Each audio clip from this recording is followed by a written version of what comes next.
Not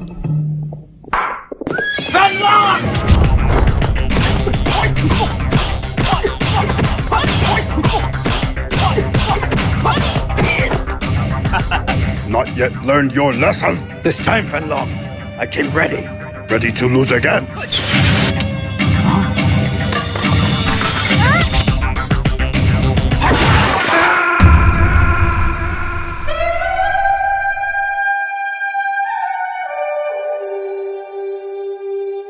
Welcome to the relay. We're covering today's top boxing news. Clarissa, keep going with grabs it. headlines. Yes. Dude, so good at Rolly it. would knock her block off, but you know what? I get it, and I praise the balls, the self-belief. No, No. it's not about balls. It's not the fight is never going to happen. So it's not Right. about balls. The marketing, It's about the what's the word? Clickbait. I praise the ability to get that clickbait because It's also a little rage baity too. It's a little rage bait. Yeah, because people are gonna react to it. People are gonna throw their hands, arms up in the air. Keeps her in the conversation. Whatever. I mean, If it gets hate and love, it's great.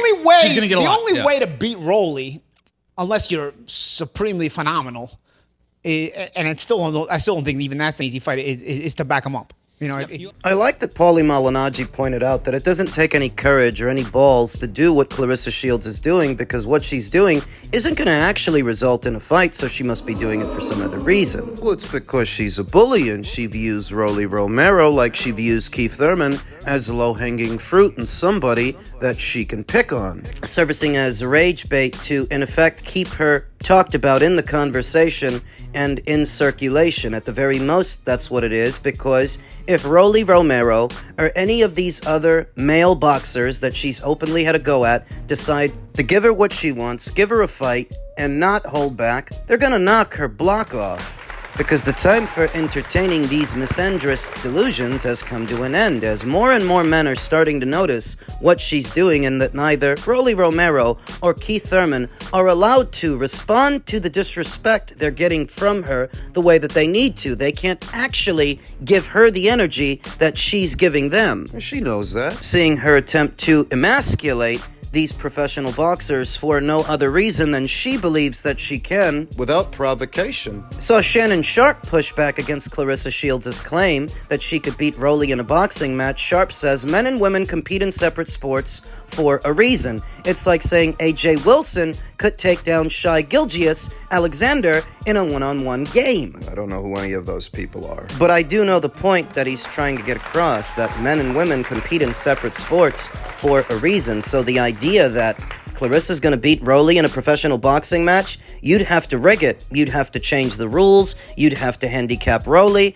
because if he goes in there and he's allowed to not hold back, he'd knock her on her ass harder than Artur Amatov's did when he sparred her. Same guy that Rolly knocked out in 2 rounds. Retired boxer Anthony Fowler said that any halfway decent male boxer flattens Clarissa Shields. Boxing manager Sam Jones said Rolly would win by brutal knockout in 2 rounds the max, and that is reality. What some are attempting to escape from, Clarissa more specifically, the reality of what happened to her at the hands of Artur Amatov's in sparring, a guy who Rolly easily beat. Not a world-class fighter by any stretch, not her equivalent in male boxing. It's not about condoning men hitting women so much as not condoning women starting shit with men, like Clarissa starting shit with these guys, with Rolly. Now, Clarissa herself responded to Paulie Malignaggi, saying that Rolly would knock her block off by saying, "Nobody will ever knock my block off like this, Paulie." Oh, that wasn't a woman that did that, Clarissa. I keep telling y'all to watch your mouths when you're talking about me, but you don't have to watch your mouth when you talk about these other people, these other male boxers. You don't have to watch your mouth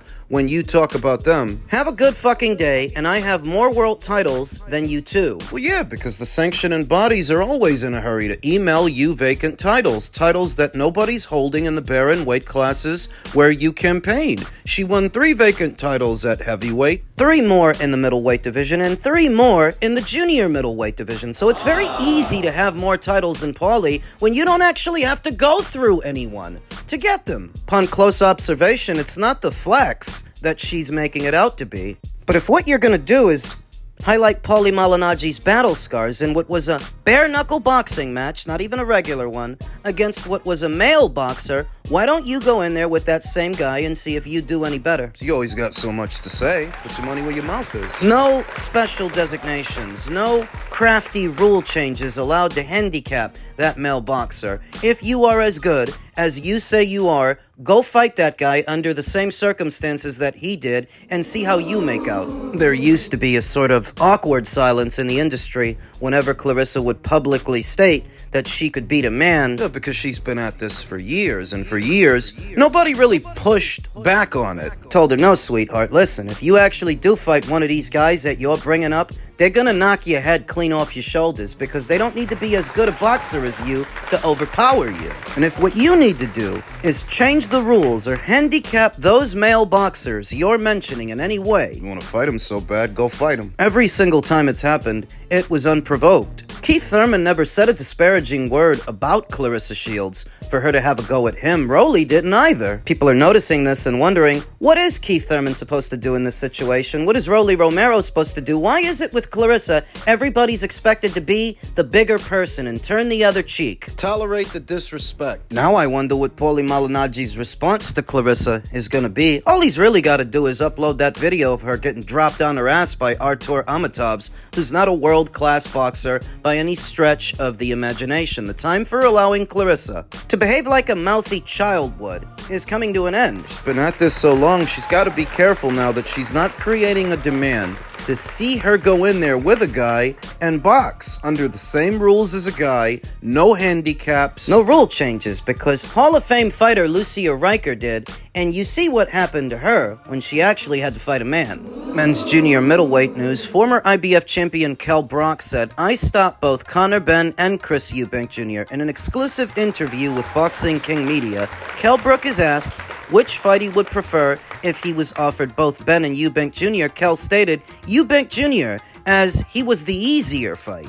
Though perhaps further away in terms of weight now that Chris Eubank Jr. is set to ascend from the middleweight division to the super middleweight division where Conor Benn is moving down from middle. His upcoming fight with Regis Pagarius is being fought at a catch weight of 150 pounds, which I think is closer to where Kell normally fights. Used to fight at 147. Off and on, he used to have brief stints at 154. A fight between Kell and Conor is a distinct possibility, especially after Conor responded to Kell by saying, no, you wouldn't, Ezekiel. Oh, you wouldn't what? Knock Conor out. It was initially thought that Conor Benn would be making his way down to the welterweight division so that he could fight for an alphabet title of some kind, and that still is a distinct possibility, though pairing up with Zuffa Boxing, that also opens other doors. Not exclusive to going the conventional route and fighting for alphabet titles, there are other options at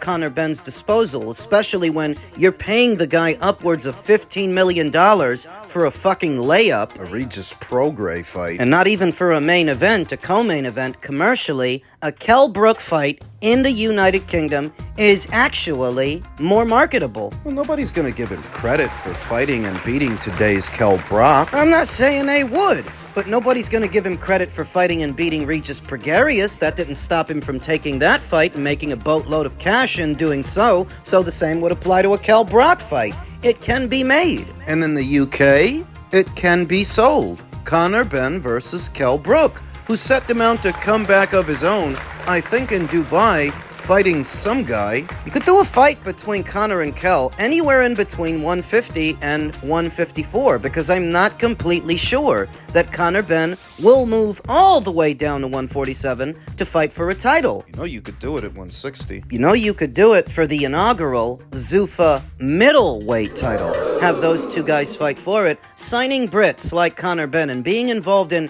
Tyson Fury's ring return. Inking a deal with a UK broadcaster in Sky Sports, Zuffa has every intention of doing shows across the pond. One show they could do? Conor Benn versus Kell Brook at middleweight for the inaugural Zuffa middleweight title. I could see that. Remember that. Kell Brook is not currently aligned with any major promotional outfit. He's free to go wherever he needs to go, wherever the money is. So maybe the money's at Zuffa. So far removed from his prime, Kell can't go the conventional route with a conventional promoter to do conventional things. He's just gonna get beat. But if he goes over to Zuffa and he gets up with them, talks to Conor, and they do one of those old lion versus young lion kind of things, you could sell it in the UK. You could do it. For as much as Conor Benn may have become a social pariah among the Brits for betraying Eddie Hearn, when he fights, I believe they're still gonna watch him. He may be the fighter they love to hate.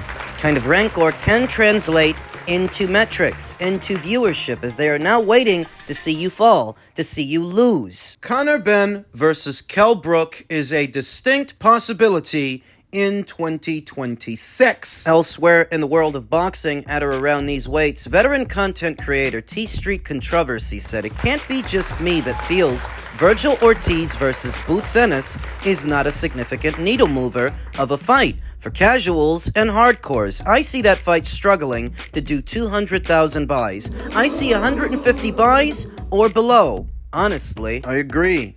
And if you've been following this channel long enough, you will have already heard me say that myself, that this fight to me seems like more trouble than it's worth, as neither Boots Ennis or Virgil Ortiz are accomplished enough or established enough to where a fight between them is a super fight. What it is a solid fight and a good fight, but not a super fight. These two fighters are not now where Felix Trinidad and Oscar De La Hoya were when they fought. They're not now where Errol Spence Jr. and Terence Crawford were when they fought. Usyk and Fury. In terms of accolades and professional accomplishments, in terms of audience and marquee value, Virgil and Boots are underdeveloped, undercooked, and I'm not advocating that they not make the fight so much as if they made it, it ain't gonna draw but so much, it ain't gonna sell but so much, generate but so many pay-per-view buys, because neither fighter right now has all that big a following. And to top it all off,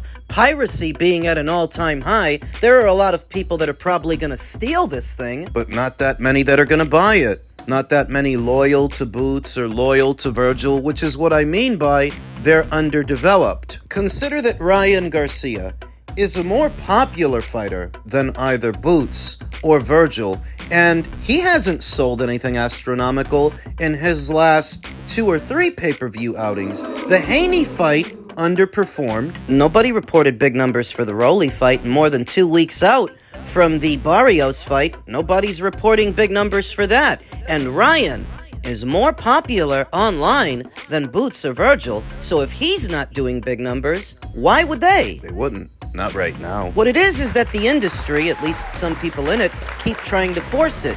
Keep trying to tell you that these are super fights, greatly lacking the big fight feel. And if they're lacking the big fight feel, it's because these guys are not developed enough, accomplished enough. So the audience isn't invested. It's not a super fight because you say it is. It's only really a super fight and pay-per-view worthy if we say so, because the ends have to justify the means. You can put almost any old fight behind a paywall, but it's not box office worthy unless we buy it. Thus, we're the ones that decide what the super fights are, and this ain't it. It's a good fight. It's alright. I'm not one of these people that thinks you have to do away with box office fights and pay-per-views completely. No, there will always be fights that are worth a lot more than some other fights. So there still is use for the antiquated pay-per-view model, though it was always intended to be used sparingly. Only for the biggest of the big names and only for the biggest of the big fights, and that ain't this. It's been abused. The way it's being used now is as a safety net to cover the expenses associated with fighters' inflated purse demands. That we're not going to give you all this money, but if we put your fight on pay-per-view, hopefully the audience will make up the difference, and oftentimes they don't. If you did Boots versus Ortiz now, I think it does no more than 150,000 buys. I think it would struggle to do 200,000 in today's landscape. Their names aren't big enough yet, and piracy being what it is now. It's too easy to steal a fight. Too many people know how to do it. It's gonna cut into the buy rate. Men's cruiserweight news, the continued fallout of The IBF's decision to withdraw the sanction from tonight's fight, veteran boxing scribe Dan Rafael said, per source, the IBF pulled sanction and sent the supervisor home after the presser because IBF President Daryl Peoples felt disrespected how the belt was positioned as secondary to the Zuffa belt at the presser, even though Jai Opetaia had the belt prominently displayed and was holding it during the face-off. Peoples wrote in an email to officials saying, that was why the title sanction was being pulled. Said he was very disappointed. I've got no dog in this fight, but that's what happened. I only feel bad for Opetaia, whose goal is to win all the belts. Sanction being pulled has nothing to do with that rule the IBF specified because the rule was on the books when the IBF sanctioned the fight in the first place. And the rule is only about non-trophy belts, which until the Ali Act is actually amended and becomes law, it's a trophy. Dan continued, the IBF rule cited as its reason to strip Opetaia, well after it had sanctioned the fight, accepted the fee, and had supervisor on site, says it only recognizes WBC, WBA, and WBO organizations, but that never stopped the IBF from sanctioning bouts also involving the IBO, the IBA, WBF titles, for example. That's what I've been saying. But okay. Agree to sanction the fight that involves the Zuffa title, which isn't even official yet, at least not until the Ali Act update is signed into law, making it literally a trophy belt for now, and then withdraw it at the presser because you were annoyed by how the IBF title was presented, which happened to be fully on display and integrated into Zuffa's graphics? Horseshit excuse to fuck Opetaia. What changed from when you sanctioned the fight and took the fee? A Twitter user who goes by the name Whatakant responded to Dan by saying the Zuffa belt is being promoted as a world title, not a trophy, to which Dan responded, they can promote it however they want, but factually, it is a trophy, until the federal law is updated, too. IBF rules are explicit, yet they sanctioned the fight anyway. Opetaia signed with express assurances he could defend his IBF title, which Zuffa allowed, and pursue other belts as well. Dan basically covered all the bases. The only argument I see people making in favor of the IBF